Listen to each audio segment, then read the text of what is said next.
My brother was the golden child, until he found out. Our parents were lying about me, so he gave me evidence, and together, we destroyed their legal case. I've always dreamed of being like my brother, because ever since I was a child, I wanted nothing more than for my parents to love me. So while other kids were running around outside or playing with trucks, I was always at home, trying to scrub every floor and surface until they were spick and span, trying to somehow figure out my mom's at-home filing system so I could help. But each time I got the same result. They'd come home and praise my twin brother, instead of me. "Wow, Logan, we're so proud of you for motivating your brother Leo to do this." He'd then receive some sort of gift, an outing, sweets, while I got scolded for not doing more. And you know that quote from BoJack Horseman? It goes, when you tell someone they're bad long enough, they start to believe it. Well, I was believing it all right. Not just that I was bad, that Logan had something I didn't, that he was someone I needed to prove myself to. So in high school, when I got the scholarship to a college nearby, I was ecstatic. I felt like I was flying. I practically ran down the stairs to tell Logan and my parents, but instead of hugging me or telling me they were proud, or at least a simple well done, they looked angry. I thought steam was actually going to come out of Logan's ears. I went completely silent, and the room erupted. "Are you effing serious right now?" my dad roared, with his knuckles clenched by his side. "How could you do this to us?" my mom added, with tears welling in her eyes. Meanwhile, Logan was just death staring me with his arms crossed. You see,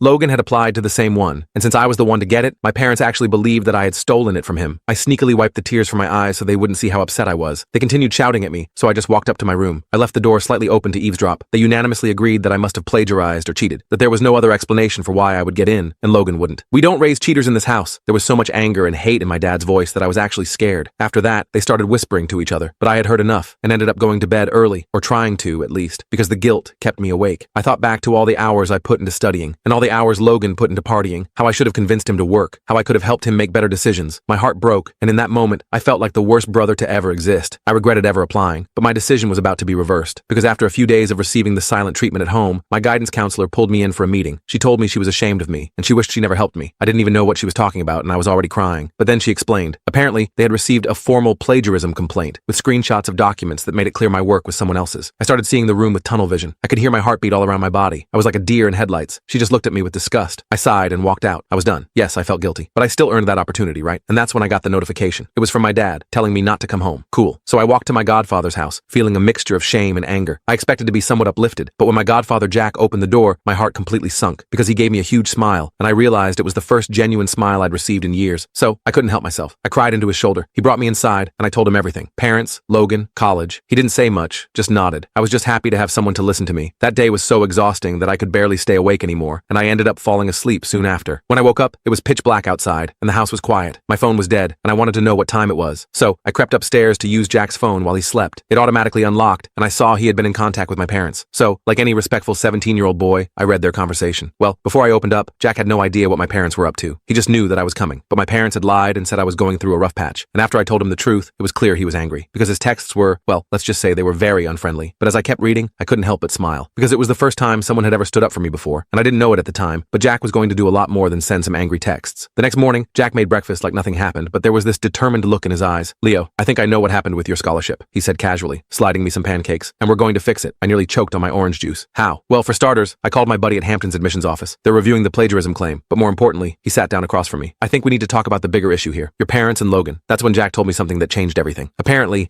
he'd been watching this dynamic in our family for years, getting more concerned as time passed. He'd tried to talk to my parents about it a few times, but they always dismissed him. "What they're doing isn't normal, Leo. It's not your fault, and you don't deserve it." I started crying again. Embarrassing, I know. "And here's something else you should know," Jack continued, sliding his phone across the table. "Logan called me this morning, said he needed to talk to me urgently about you, wants to meet at the coffee shop downtown at noon." That sent a chill down my spine. Logan had never reached out to Jack before. What was he planning? "You think I should go?" Jack asked. Part of me wanted to say no, to hide away and never face my family again. But a different part, maybe the part that had finally been stood up for, wanted answers. "Yeah," I said, "but I'm coming with you. I'll stay out of sight, but I want to hear whatever he has to say." Jack nodded. "That's fair. But Leo, whatever happens today, I want you to remember something. This pattern with your family, it's going to end, one way or another." I had no idea then just how right he was, or how quickly things were about to unravel, because Logan wasn't coming alone to that coffee shop, and what we were about to discover would blow my entire family wide open. Looking back now, I realized that moment standing in Jack's kitchen was a turning point. For years, I'd accepted my family's treatment as normal, even deserved, but seeing Jack's unwavering belief in me made me question everything I'd been conditioned to accept. There's something powerful about having someone in your corner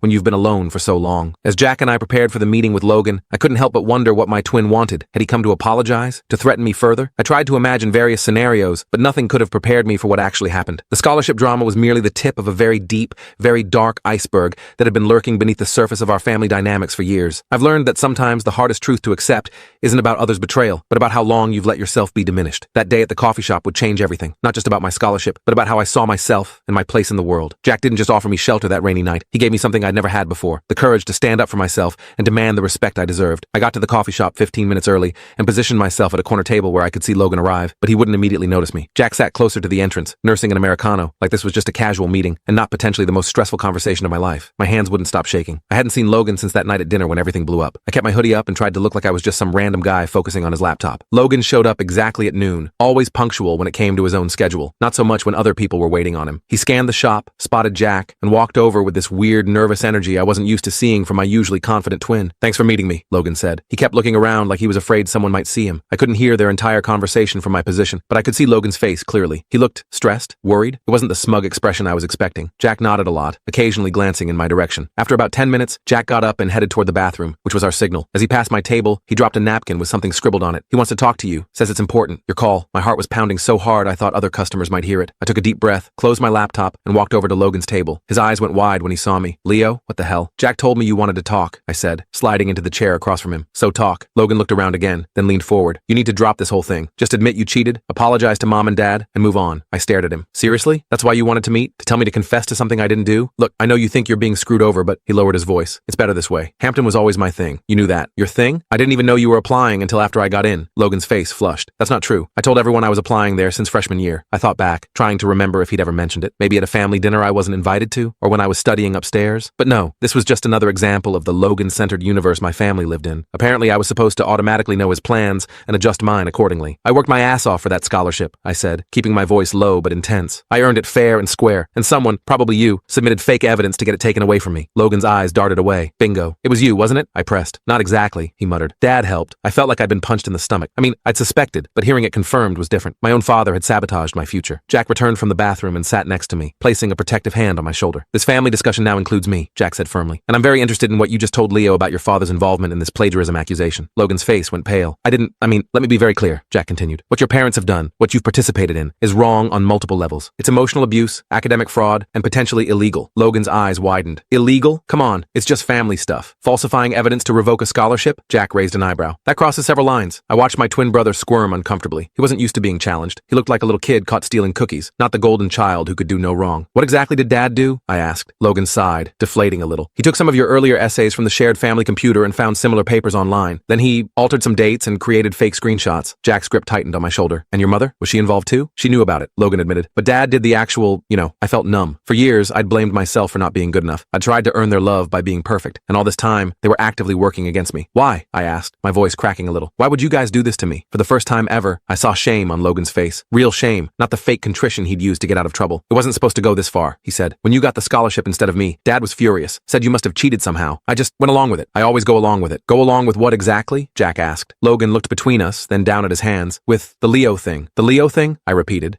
He mumbled. "The way they treat you differently." Jack leaned forward. "Logan, I need you to be completely honest right now. Has this pattern of favoritism and sabotage been going on your whole lives?" Logan nodded slowly. "Since we were little. I don't even know why it started. At first I thought it was cool getting extra stuff, but then it got weird." "Weird how?" I asked. "Like, they'd make me report back on what you were doing. If you were studying too much or getting good grades, they'd find ways to distract you, give you extra chores, hide your homework sometimes." Each word was like a knife. All those times I couldn't find my textbook. All those sudden urgent cleaning tasks right before exams. It hadn't been bad luck or my own disorganization. "They'd reward me for getting better grades than you," Logan continued, not meeting my eyes. "But if you outperformed me, they'd punish you for making me look bad." "Jesus Christ," Jack muttered. "I didn't understand it when we were kids," Logan said. "But around middle school I figured it out. By then it was just the way things were." "And you never thought to, tell me?" I asked, anger finally cutting through the shock. "I tried once," Logan said. "When we were 14, I told Mom it wasn't fair how they treated you. She got really upset, said I was being ungrateful, that they were just preparing us for the real world." "Preparing us how?" I demanded. Logan looked genuinely confused. "Something about how there can only be one winner in life. That's why they were training me to succeed and you to not." Jack made a disgusted noise. "That's seriously messed up. Why are you telling me this now?" I asked Logan. "After all these years of watching them tear me down, why the sudden attack of conscience?" He shifted uncomfortably. "This scholarship thing crossed a line when they kicked you out. I didn't know they were going to do that. And then when I heard you were staying with Jack, Dad and Mom started saying really weird stuff about how you were dead to the family and how we needed to cut out the cancer." The casual way he repeated those words sent a chill through me. "They're talking about disowning me permanently," I realized aloud. Logan nodded. "They're meeting with a lawyer tomorrow about removing you from the will and stuff. Mom's even talking about legally changing my last name to her maiden name so we don't share anything anymore." "This is unhinged," Jack said, pulling out his phone. "I'm documenting everything you're saying." "No!" Logan looked panicked. "You can't tell them I told you?" They'll what?" I asked. "Treat you like they treat me?" His silence was answer enough. Jack put his phone down. "Logan, I understand you're scared, but you need to understand what's happening here is deeply wrong. Your parents have been psychologically abusing Leo his entire life, and they've manipulated you into being part of it." Logan's eyes welled up. "I know. I'm sorry. I wanted to be furious. furious with him. Part of me was. But seeing him finally face the truth, I mostly felt sad. He'd been a pawn too, just in a different way. So what now? I asked Jack. Now we fix this, Jack said firmly. Starting with your scholarship. How? Logan asked. Dad already sent the fake evidence. Jack smiled grimly. I have a friend in Hampton's admissions office, remember? And unlike your father, I understand digital forensics. Those altered documents won't stand up to serious scrutiny. For the first time in days, I felt a flicker of hope. What about me? Logan asked quietly. I can't go back home and pretend this conversation never happened. Jack and I exchanged looks. Despite everything, he was still my twin. You can stay with me too, Jack offered. I have another spare room. Logan looked genuinely surprised. Why would you help me after what I did? Because unlike your parents, I don't believe in throwing kids away, Jack said simply. We left the coffee shop with a tentative plan. Jack would contact Hampton College to contest the plagiarism accusation. I would stay with Jack indefinitely, and Logan would go home to collect some essentials, make an excuse about staying at a friend's house for a school project, and then join us at Jack's later that night. I wasn't sure if I could trust Logan completely yet, but something had shifted between us. For the first time,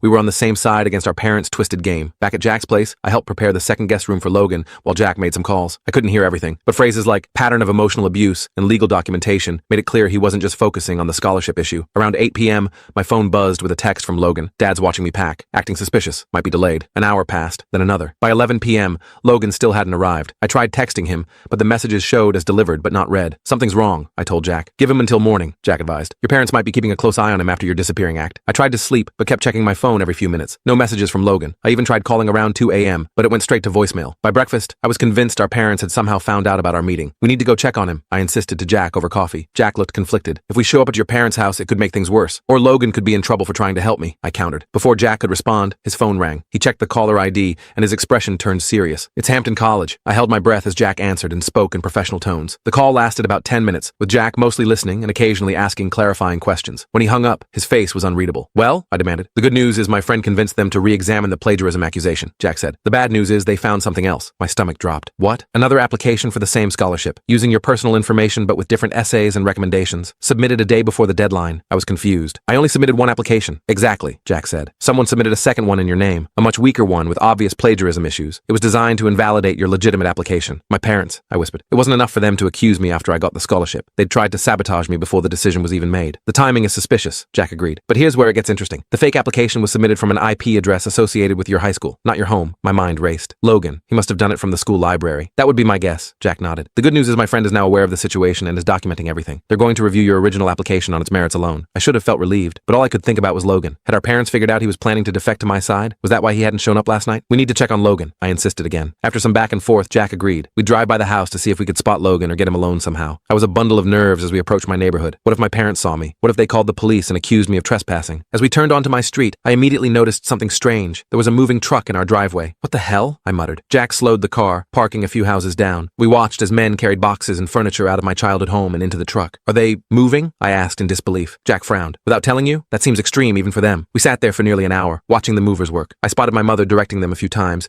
pointing at various items. My father appeared briefly, carrying some files to their car, but no sign of Logan. Finally, I couldn't take it anymore. I'm going over there. Jack grabbed my arm. Wait, Leo, think this through. They're literally moving away without telling me. I was nearly shouting. And Logan's still not answering his phone. Something is seriously wrong. Before Jack could stop me, I jumped out of the car and jogged toward my house. My mother saw me first. Her face went through several emotions rapidly. Surprise, anger, and then something like fear. What are you doing here? She hissed, grabbing my arm and pulling me around the side of the house, away from the movers. Where's Logan? I demanded. None of your business. You're not part of this family anymore. The casual cruelty still had the power to hurt, even after everything I now knew. So you're just moving without telling me? Where am I supposed to go? All my stuff is in there. We packed your essential items, she said coldly. Jack can pick them up next week from our lawyer. Where's Logan? I repeated. Something flickered across her face. He's staying with a friend until we get settled in the new house. I didn't believe her for a second. Which friend? That's not your concern. She looked over my shoulder. I see you've turned Jack against us too, always playing the victim. Jack had followed me and now stood a few feet away, arms crossed. Barbara, we need to talk about what you and Robert have done. My mother's face hardened. There's nothing to discuss. Leo made his choices. Like working hard and earning a scholarship? Jack asked with barely controlled anger. Or did you mean existing in a household that systematically undermined and abused him since childhood? My mother actually laughed,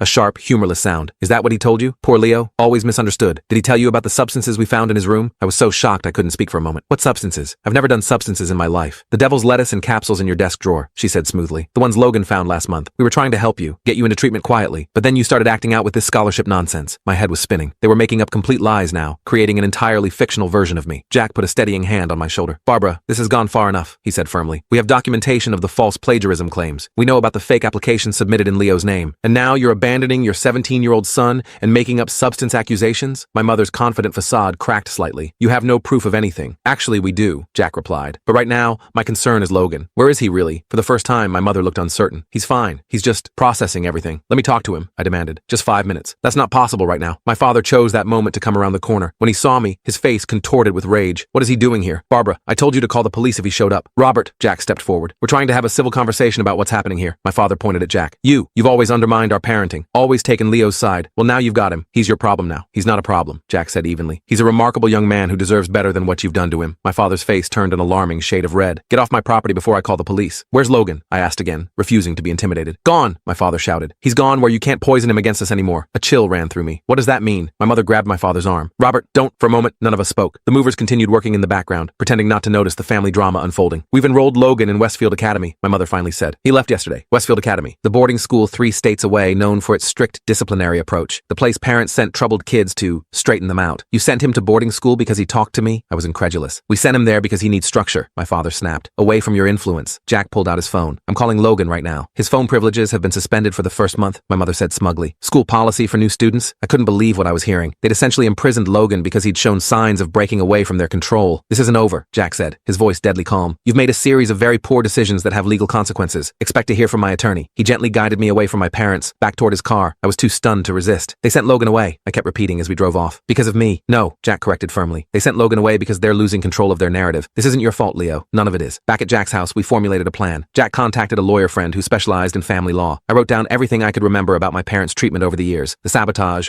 the favoritism, the emotional manipulation. And together, we researched Westfield Academy. They have a strict no outside contact policy for the first 30 days, I read from their website. It's supposed to help new students detach from negative influences and commit to the program. Jack frowned. That's convenient for your parents, but there must be exceptions for family emergencies, which this technically isn't, I pointed out. Not in a way we could explain to school administrators. Maybe not directly, Jack admitted, but there are other approaches. Over the next week, things moved quickly. Hampton College officially reinstated my scholarship after reviewing the evidence of tampering. Jack's lawyer friend Susan helped me file for legal emancipation given that my parents had effectively abandoned me. And most surprisingly, several of my teachers came forward with documentation of my parents' inappropriate interference in my education over the years. Apparently, I wasn't the only one who had noticed something was off. My chemistry teacher, Ms. Rivera, had kept records of every time my parents had requested my grades be reconsidered downward or complained about me showing off in class. My debate coach had emails from them asking that I be given less prominent roles so I wouldn't overshadow Logan. It was validating but also deeply painful to see how systematic their sabotage had been. How many people had witnessed it but felt powerless to intervene directly. Meanwhile, Jack worked on contacting Logan. The school wouldn't put me through to him, but Jack managed to speak with a counselor there, expressing concern about the circumstances of Logan's sudden enrollment. 2 weeks after our confrontation at the house, we finally got a breakthrough. A letter arrived for me, from Logan. The handwriting on the envelope was unmistakably his, though the return address was unfamiliar. Inside was a single sheet of notebook paper. Leo, I'm okay, don't worry. School monitors all communication, but Dakota, my roommate, is sending this through his cousin who lives nearby. Parents told school you abused me growing up. Total lies. They're scared we talked. Teachers here actually nice but strict. Working on a plan? Trust me for once? L. I read it 3 times. Relief washing over me. Logan was safe, if not exactly free, and he was still on my side. Jack read the letter and nodded approvingly. This gives us something to work with. If Logan is willing to contradict your parents' version of events, it becomes their word against both of ours. I finished. Exactly. And with the documentation we've already gathered, plus testimony from your teachers, Jack smiled grimly. Your parents have significantly overplayed their hand. That night, I slept better than I had in weeks. For the first time, I wasn't just reacting to my parents' cruelty. I was actively fighting back, and I wasn't alone. What I didn't realize was that my parents were also making plans, and they weren't going to let go of their control without a desperate final attempt to destroy the truth, and me along with it. The next morning, I woke up to Jack shaking my shoulder urgently. Leo, wake up. We have a problem. I rubbed my eyes and checked my phone. 6:47 a.m. Way too early for any good news. What's going on? I mumbled. Jack handed me his laptop. On screen was an email from Susan, his lawyer friend. I skimmed it quickly, then felt my stomach drop. They're filing for a restraining order against you? On what grounds? Apparently, Jack said grimly, your parents are claiming you've been harassing them, making threats, and that they fear for their safety. I sat up straight, fully awake now. That's complete BS. I haven't even contacted them since that day at the house. I know, Jack nodded. Susan thinks it's a preemptive move. They're trying to legally keep you away and control the narrative before we can make any more progress with Logan or the scholarship situation. I fell back against my pillow, just when I thought things couldn't get more twisted. They're also claiming I've been brainwashing you, Jack added, his voice tight, and that I have some kind of inappropriate interest in turning you against them. That made me genuinely angry. Jack had been nothing but supportive while my actual parents were the ones pulling every manipulative trick in the book. So what do we do? I asked. Susan's already on it. We have documentation, remember? And their claims won't hold up under scrutiny. Jack squeezed my shoulder. But we need to be smart here. No contact with your parents at all. Document everything. And we need to accelerate our plans with Logan. Over breakfast, Jack and I strategized. The restraining order hearing was scheduled for next week. If granted, it would legally prevent me from contacting my parents or going near their new home, which was exactly what they wanted, to isolate me further and control what Logan knew. We need to get Logan's side of the story officially documented, Jack said. That letter helps, but we need more. I nodded, pushing my cereal around the bowl. But how? We can't contact him directly at the school. Jack smiled slightly. Remember Dakota's cousin? The one who smuggled out Logan's letter? I think we need to send a letter back. We drafted a careful message to Logan, explaining the situation and and asking if he'd be willing to provide a signed statement about our parents' behavior. Nothing incriminating about the school. We didn't want to get him in trouble there. Just the facts about our family dynamics growing up and the recent scholarship situation. Jack found a way to mail it through a roundabout route that wouldn't raise suspicions at Westfield Academy. Then we waited. Meanwhile, more evidence of my parents' bizarre campaign against me surfaced. Ms. Rivera, my guidance counselor, forwarded emails showing my dad had actually asked her to lose some of my recommendation letters last year to weaken my college applications. My debate coach revealed my mom had once offered to donate new equipment if she'd give Logan the team captain position over me, despite my better qualification. Each new revelation made me feel simultaneously validated and sick. All those years I thought I just wasn't good enough, when actually there were active efforts to hold me back. 3 days later, we got another break. Susan called to tell us the scholarship committee at Hampton had not only fully reinstated my scholarship, but had issued a formal apology. Their investigation had confirmed the plagiarism claim was fabricated, and they were implementing new security procedures to prevent similar situations in the future. That's one win, Jack said after the call, but we still need to deal with the restraining order and Logan's situation. That afternoon, I was helping Jack organize documents for our case when the doorbell rang. Jack went to answer it, and I heard murmured conversation at the door. A minute later, he came back into the kitchen with a serious expression. "Someone's here to see you," he said cryptically. I followed him to the living room and stopped short. Sitting on the couch, looking nervous but determined, was Dakota, Logan's roommate from Westfield Academy. "Dakota, what are you doing here?" I asked, stunned. The lanky teenager stood up. "Logan sent me. Well, technically I'm visiting my cousin for the weekend, but Logan asked me to come here before heading back tomorrow." Jack looked as surprised as I felt. "How did you even find this address?" Dakota shrugged. "Logan had it memorized. Said it was his godfather's place." I sat down across from him. "Is Logan okay?" "He's fine, but he wanted me to give you this." Dakota pulled a sealed envelope from his backpack. He said it's super important, and I shouldn't let anyone else see it. I tore open the envelope. Inside was a USB drive and a note in Logan's handwriting. "Leo, everything you need is on this drive. Password is our birthday. I've been keeping records for years, just never had the courage to share them. I've hidden them in a locked box under my bed that Mom and Dad never found. Be careful. They're telling everyone you're dangerous and unstable. They even tried to convince the school I need protection from you. Logan." My hands were shaking as I handed the note to Jack. "Records?" Jack wondered. "What kind of records?" I immediately went to Jack's computer and plugged in the USB drive. After entering our birthday as the password, a folder opened containing dozens of files. Text documents, audio recordings, photos, and screenshots, all meticulously labeled and dated. "What the F?" I whispered as I started opening files. There were recordings of my parents discussing how to undermine my achievements. Screenshots of text messages between them planning to hide my college application materials. Photos of awards and certificates of mine that had mysteriously disappeared over the years, apparently saved by Logan before our parents could destroy them completely. But most devastating were Logan's personal journals, dating back to when we were 13. He'd been documenting, in painful detail,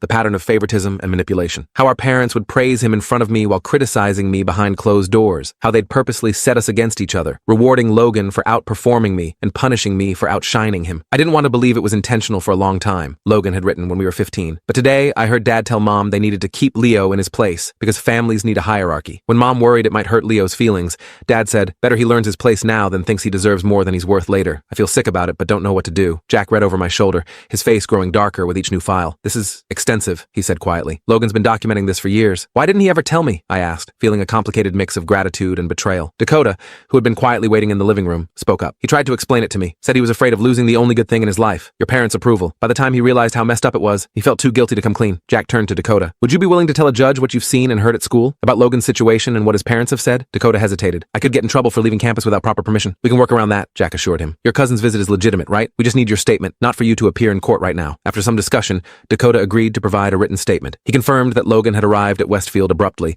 with a backstory provided by my parents that painted me as unstable and potentially violent. He also revealed that Logan had immediately told his counselor this wasn't true, but the school was obligated to follow the parents' instructions about contact restrictions. "Logan's actually doing okay there," Dakota added, which was somewhat reassuring. "The teachers are strict but fair. It's just the communication blackout that's the problem." After Dakota left, with promises to safely deliver a new message back to Logan, Jack and I spent hours reviewing all the files. It was overwhelming evidence of a pattern of abuse and manipulation that had shaped my entire life. "This changes everything for the restraining order hearing," Jack said, "but we need to be strategic about how we use it." Susan came over that evening, and the three of us developed a plan. Rather than just defending against the restraining order, we would counter with our own legal actions. A petition for my complete emancipation, backed by evidence of long-term emotional abuse. "With this evidence," Susan said, "we can also potentially get a court order allowing contact with Logan, despite your parents' wishes. Since he's still a minor at Westfield, we can't completely override their legal authority, but we can establish supervised communication rights based on your shared sibling relationship." The day of the hearing arrived faster than I expected. I was a nervous wreck, knowing I'd have to face my parents in court. Jack and Susan had prepped me thoroughly, but nothing could fully prepare me for seeing the people who had systematically undermined me my entire life, now trying to legally paint me as the threat. My parents arrived with their own lawyer, a slick-looking guy in an expensive suit. My mom was dressed conservatively, looking appropriately concerned for someone supposedly afraid of her own son. My dad kept his expressions stern and disapproving. Their lawyer presented their case first, a completely fabricated story about my escalating behavior problems, culminating in supposed threats after being caught with substances. They even brought a small baggie of the devil's lettuce as evidence, claiming they'd found it in my room before I ran away. When it was our turn, Susan calmly and methodically dismantled their entire narrative. She presented the documentation from my teachers, the evidence evidence of the scholarship sabotage, Dakota's statement about Logan's sudden arrival at Westfield, and then, most devastatingly, selections from Logan's secret files. My parents' faces as the audio recordings played were something I'll never forget. My mom went pale, while my dad's expression cycled through shock, anger, and finally something like fear as he realized how thoroughly their manipulation had been documented. Their lawyer tried to object, claiming the recordings could have been edited or taken out of context, but Susan had anticipated this and presented metadata and timestamps that authenticated everything. Your Honor, Susan concluded, what we have here is not a case of a troubled teen threatening his parents. This is a documented pattern of emotional abuse, culminating in these parents abandoning their son, falsifying evidence to revoke his scholarship, and isolating him from his twin brother, who has begun to recognize and resist the manipulation. The judge was silent for a long moment after all evidence had been presented. He looked at my parents with an expression I couldn't quite read. In my 30 years on the bench, he finally said, I've seen many family disputes, but the level of calculated undermining documented here is extraordinary. He turned to my parents. Your petition for a restraining order is denied. Furthermore, I'm granting temporary emancipation to Leo pending a full hearing next month, which I expect will become permanent given the evidence presented today. I sat there in shock as he continued, addressing the subject of Logan. Regarding the minor child Logan, while this court cannot remove him from his current educational placement without a separate hearing, I am ordering that he be allowed regular contact with his brother effective immediately. The school is to be notified that no restrictions on communication between the siblings are to be enforced. My parents looked stunned. Their lawyer was already gathering papers, probably planning an appeal, but the damage was done. The truth was out, officially recognized by the court. As we left the courtroom, my mom tried to approach me, suddenly shifting to a tearful, we only wanted what's best for you act. Jack firmly steered me away, and Susan reminded her that any direct contact would violate the new court order. 3 months have passed since that day. I'm now legally emancipated and living permanently with Jack, who's become more family to me than my biological parents ever were. Hampton College confirmed I'll start in the fall with my full scholarship intact. Logan decided to stay at Westfield Academy through the end of the semester. Turns out he actually likes the structured environment and is doing well academically without our parents' twisted dynamics influencing everything. We video chat almost every day now, rebuilding our relationship as brothers without the competition our parents forced on us. As for my parents, they moved forward with their relocation plans, apparently telling their new neighbors they have only one son who's away at boarding school. Susan says this kind of denial is common in parents faced with evidence of their own abuse. I still have moments of doubt and insecurity. Decades of being told you're not good enough don't disappear overnight. But for the first time in my life, I'm not trying to earn love that was never freely given in the first place. Yesterday, Logan told me something that really stuck with me. He said, you know what's weird? I always thought being the favorite child was a good thing, but it was just a different kind of trap. He's right. We were both victims of our parents' screwed up dynamic, just in different ways. The difference is now we both get to decide what happens next. And for once, neither of us is competing for a prize that was never worth winning in the first place.